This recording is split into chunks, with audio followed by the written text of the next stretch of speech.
underground, brother.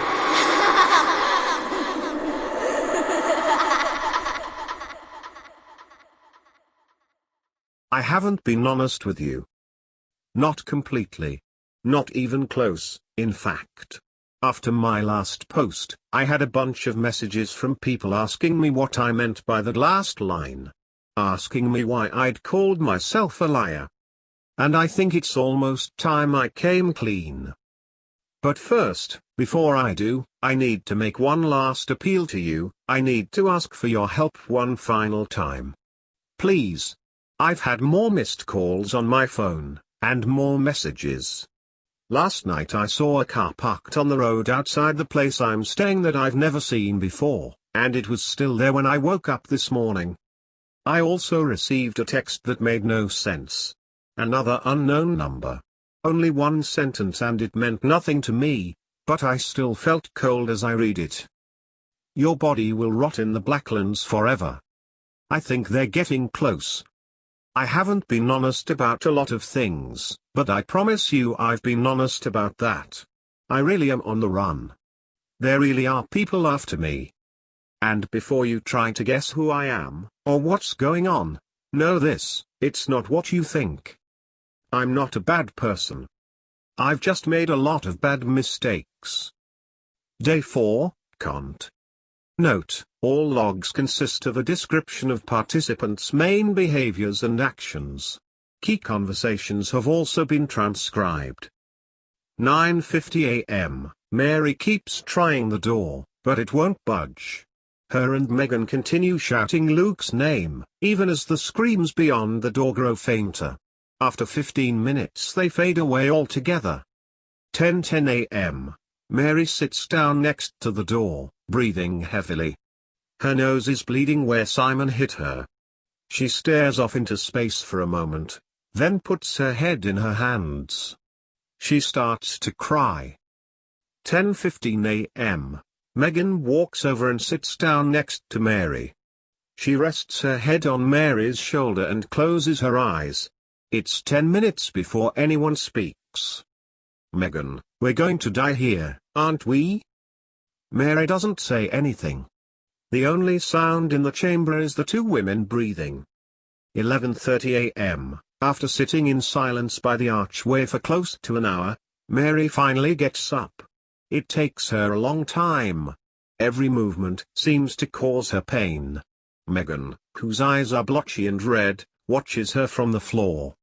Mary faces the red door and stares at it, unmoving.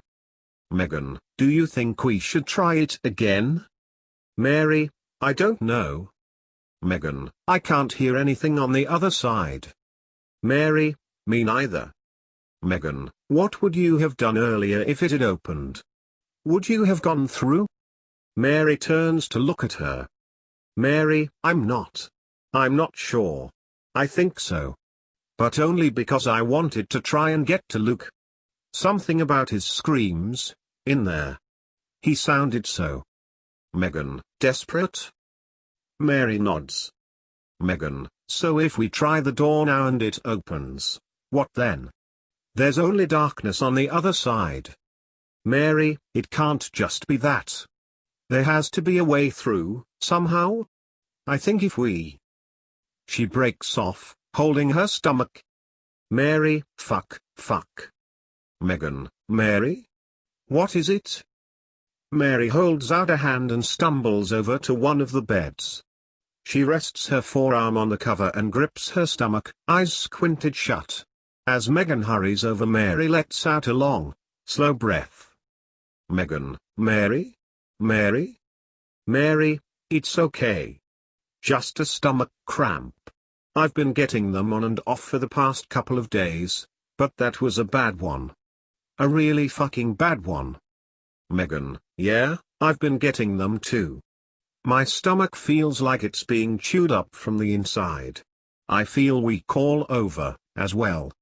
Like my body's being weighed down by an anchor. Mary, we haven't eaten for what? 3 days now? 4? I can't even remember. Megan, I think this is the 4th day we've been in here. Mary turns and sits down on the bed. Megan sits next to her. Megan, you're a doctor, right? That's what you said when you first introduced yourself to us, wasn't it? Mary, yeah? Megan, so how long can the human body survive without food? Mary shakes her head. Mary, I don't know. I'm not sure anyone does, not exactly. It's a long time, though. I know that. Longer than you'd think. Water's a different story. If we didn't have sinks in our rooms, I don't know if we'd even have made it this far. But food. I think there are examples of people being on hunger strike for months, rather than weeks. The body's an incredible thing. Megan, I couldn't last in here for that long, Mary. I'd rather die. Mary, you're not going to die. And we're not going to be in here for much longer, either. We're going to get out. Megan, how? Mary, first, I need to rest. My whole body hurts. I barely slept last night, neither of us did. And I think that fucker broke my nose. Mary holds up her hand and lightly touches her face, wincing at the contact. Megan gets up and goes to another of the beds, then strips off one of the pillowcases. Megan, hang on. She walks into a nearby bedroom and turns the tap on, running the pillowcase beneath it. Then she walks back into the chamber and hands it to Mary, who smiles up at her. Mary, thank you. Mary uses the damp material to clean the blood from her face. While she's doing this, Megan walks over to the bed nearest to Mary's and lies down on it, staring up at the chamber's ceiling. Megan, you know, I spent the past few days trying to convince myself this was all just a game. Whenever something awful happened, or whenever I felt bad, that's what I'd tell myself, it's just a game. Actors, special effects. A game. For a while, I even believed it. Or at least, part of me did. But the longer we've been in here, the harder it's got. And now, even though my mind still wants to tell me it's all okay, that nothing happening is real, like not really real, I can't do it. Not anymore. Not after what's happened to Ron and Luke. There's no way to fake all that. Mary, I know what you mean. I kept trying to tell myself it was only a game, too. Megan, so what do you think it is now? An experiment or something? Like, some weird government branch, or some private company? Wanting to test how strangers react in a confined space. Mary has finished cleaning her face. She throws the pillowcase onto the floor and lies back on the bed, wincing. Then she stares up at the ceiling of the chamber. It takes her a few moments to answer. Mary, maybe. Either that or we're guinea pigs. Megan, guinea pigs? Mary, guinea pigs, canaries down the mine shaft. Yeah, I think that could be it. That's closer, anyway, at least in my mind. We're the canaries. Megan, how do you mean? Mary, you've never heard that expression? It's like in the old days, the people who worked in the mines would carry birds down into the tunnels with them. Canaries in cages. The idea was that the birds would act as a warning for the miners. If there was gas down in the tunnels, they'd die first. Megan, so you're saying? You're saying we were put down here as a kind of... What? A test? Mary, I'm saying whoever did put us down here. Maybe they discovered something. Maybe they were looking for it and maybe they weren't, but I think they discovered something and I think that the thing they discovered scared them. Frightened them badly. So instead of exploring it themselves, they sent us down in their place. The test subjects. Megan, the canaries. Mary nods. Megan, except for the last person though, right? Mary, Megan, the last person to go through the door. That's what the rules say, isn't it? That the last person gets out? That they get to go home? Mary opens her mouth to respond, then closes it again. She doesn't say anything. 1 p.m., Mary falls asleep first. It's light and fitful. Her face is scrunched up in a slight frown, either from fear or pain. Occasionally she moans, as if she's having a nightmare. Megan sits up in bed and watches her for a while, but doesn't wake her. 1:30 p.m., Megan can't stop looking at Ron. He's still slumped against the chamber wall, blood and gore dried in smears down his face. Eventually Megan gets up, takes a sheet from one of the other beds, and uses it to cover his body. 2:45 p.m., Megan is still trying to sleep. But whenever she's had her eyes closed for longer than 30 seconds she opens them again, sneaking glances at the red door. As if she's expecting it to open while she's not looking.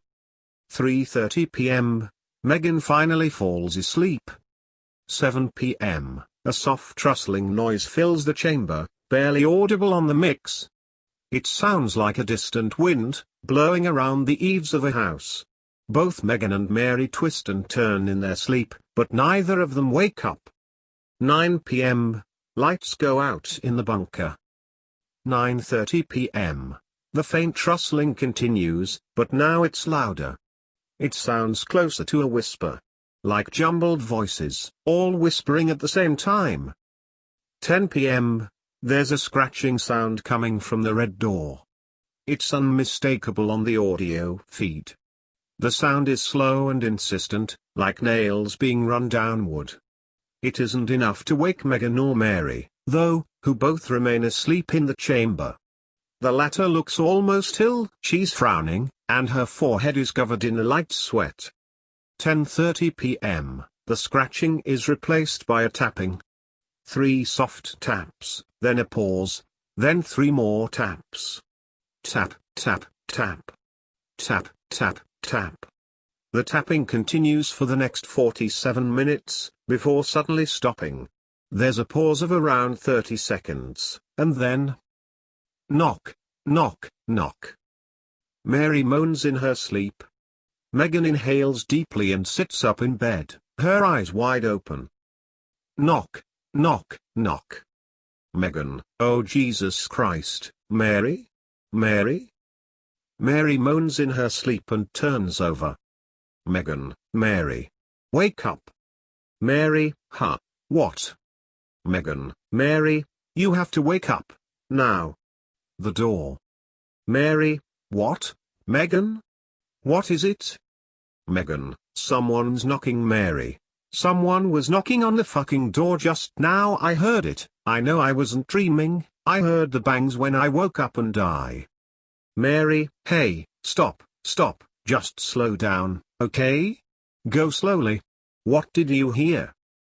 Instead of answering, Megan goes still in the darkness, listening. But for now, the chamber is quiet again. The knocking has stopped, as has the whispering. The red door is silent. Megan, I heard it, Mary. I swear I did. I wasn't dreaming, or imagining it. Someone knocked on the fucking door. Mary, I believe you. Okay. Listen, I believe you. I'm right here, and what I want you to do now, okay, is follow the sound of my voice. Can you do that for me, sweetheart? Mary keeps speaking, and Megan quickly climbs from her bed and does as she asks.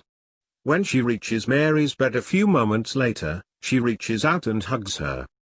Megan, something knocked, Mary. I swear it. Mary, I believe you. The two stay locked together for a moment. When Megan next speaks, her voice is raw with tears. Megan, I can't do this anymore, Mary. Mary, and you won't have to. Not for much longer, okay? I promise. Once the lights are up again, we'll make a plan. Megan, I can't. Mary, yes, you can. If it wasn't for you, Simon would have thrown me headfirst through that fucking door earlier. Don't forget that. Megan doesn't say anything. For a while the two of them hold on to each other, rocking back and forth in the dark. Mary, once the lights are up, sweetheart. Once the lights are up we'll get out of here. Day 4 log ends. Day 5. 12 a.m. The chamber is silent. Neither the whispering, nor the knocking, have returned. Mary tells Megan to try and get some sleep. She says they can take turns keeping watch, like they did with Simon. 1 a.m. Megan finally drifts off. She lies next to Mary on the bed, her face scrunched up in a frown. Mary is sitting up. Her forehead appears clammy, and the bags under her eyes are clearly visible. Every now and then she'll reach up and rub them, hard, as if she's trying to force the exhaustion away. 3:30 a.m. Mary is struggling to stay awake. She's still sitting up, but her eyes keep drifting shut. They'll close for several seconds before snapping open again, only to quickly drift shut once more. Occasionally she pinches the skin of her arm, or bites at her lip, in a clear attempt to fight sleep. But it's not a battle she's winning. 5 a.m. Mary tries to wake Megan. She shakes the girl's shoulder, gently, and whispers in her ear. But Megan is in a deep sleep now, and after a few attempts, Mary stops. Instead she sits back up straight and rubs her eyes again, staring in the direction of the red door. 5:30 a.m. Mary's eyes keep drifting shut. 6 a.m. Mary falls asleep. She slumps forwards in the bed, then sinks to the side so her head is resting against Megan. The only sound in the chamber is the two women breathing. 7 a.m. The whispering starts again. 8 a.m. The sound is getting louder. It fills the chamber now, a background murmur. Mary and Megan remain asleep. The latter twists on the bed, the frown on her face deeper than ever. 8:30 a.m. The whispering abruptly cuts off. The chamber goes silent. For several seconds, everything is still. And then a single voice speaks from the red door. "Luke, help me." Luke's voice is soft and clear on the audio. Megan twitches in her sleep. "Luke, please help me." Megan sits up in bed. She half opens her eyes, but her expression remains blank. Next to her, Mary stirs slightly. But when Megan pushes back her side of the covers and stands up, Mary doesn't wake. "Luke, can anyone hear me? I can't see." Megan stands by the bed for a moment, staring blankly in the direction of the red door. Then she starts to walk towards it. "Luke, is someone there? Please." Megan comes to a stop in front of the red door. Her face still wears that blank, dreamy expression.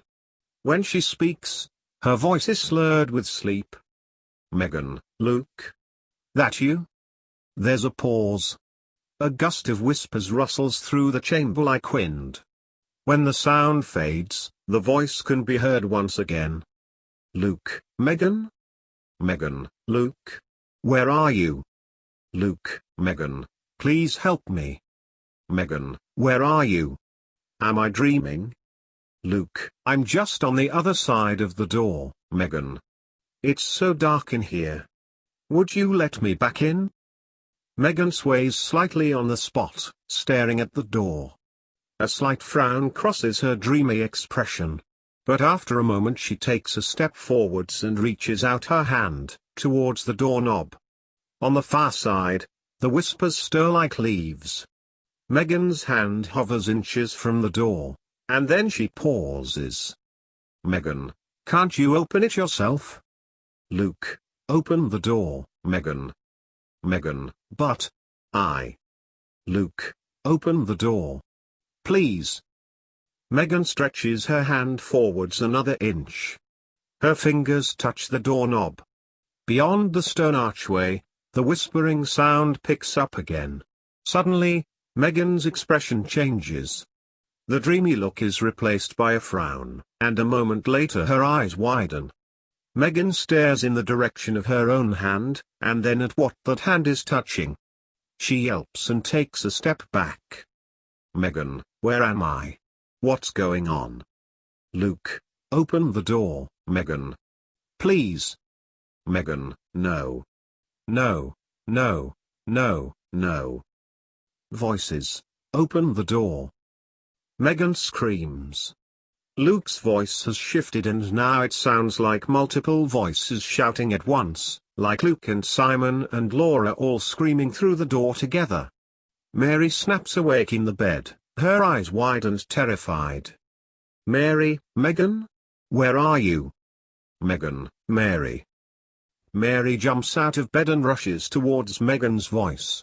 As she grabs onto the girl, the voices beyond the door shift into a jumble of indecipherable screams.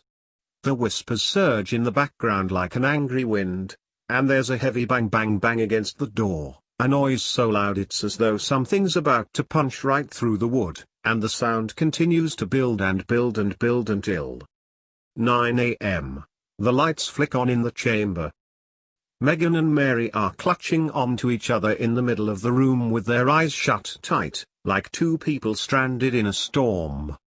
It seems to take them a moment to realize the sounds have stopped. The chamber, and the red door, are both silent. When Megan next speaks, her eyes are still closed. Megan, is it over, Mary? Has it finished? Mary lets go of Megan and stares at the red door. The shock and fear are still evident on her face, but they aren't the only emotions. There's something else in her eyes now, too. Something close to anger. Mary, it's not finished. It's just a lull. But we're going to make the most of it. Megan, what do you mean? Mary walks across the room and grabs one of the remaining duvets from the bed. She strips the cover off and leaves the duvet where it is, before moving on to the sheet. Mary, I'm done with this. I've had enough of it. I'm not going to sit around listening to scratches and screams anymore. I'm going through that fucking door. Mary turns back to Megan, and takes in the fear on the girl's face. Something in her own expression softens. Mary, look, I'm not going to force you to come with me. I understand if you don't want to. And if I get out I can send back help, or I. Mary trails off when she sees Megan shaking her head. Megan, no. No way. I don't want to stay in this place for another minute. If you're going through that door, I'm coming too. Mary nods. Mary, okay then. Are you ready?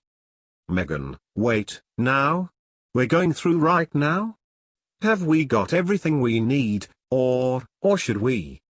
Mary, no, it's now, Megan. We can't overthink this. It's got to be now, while there's a lull on the other side. Before whatever's out there comes back. Megan turns to stare at the red door. Mary follows her gaze. For now, it's silent again. No more whispers, scratching or tapping can be heard beyond the wood. A few moments pass before Megan speaks again. Megan, will it be okay, though, do you think? If we both go through at the same time? Will it count? Mary, count for what? Megan, the rules. The rules said only the last person through the door gets to go home.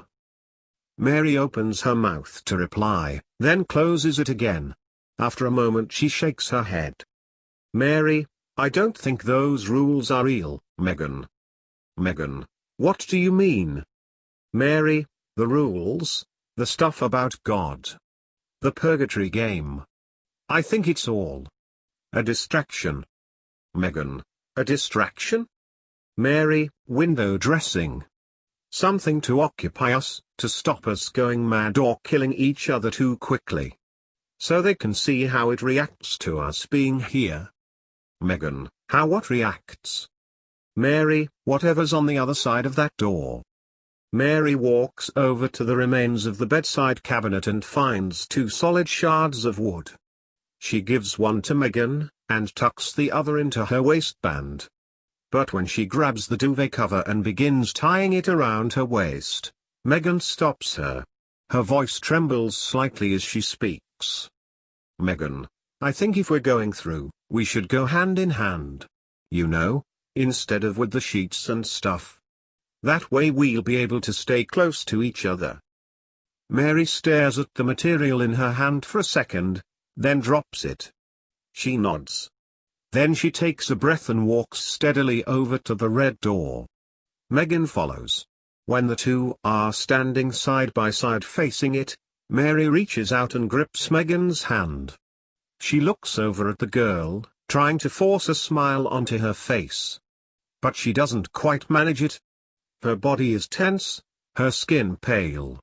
The fear hangs behind her eyes like a shadow. Megan looks even worse.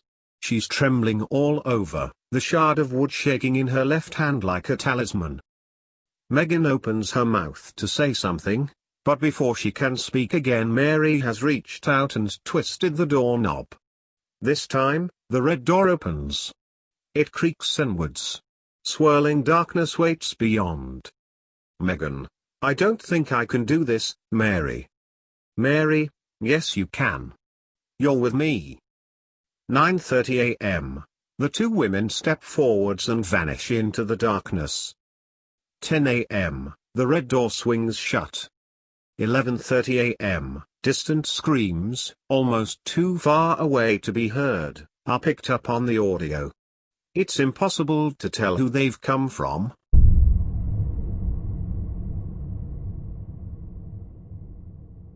Thank you for watching my video. I would really appreciate it if you would leave any feedback on how I can improve my videos. Don't forget to subscribe so you never miss any of these spooky stories.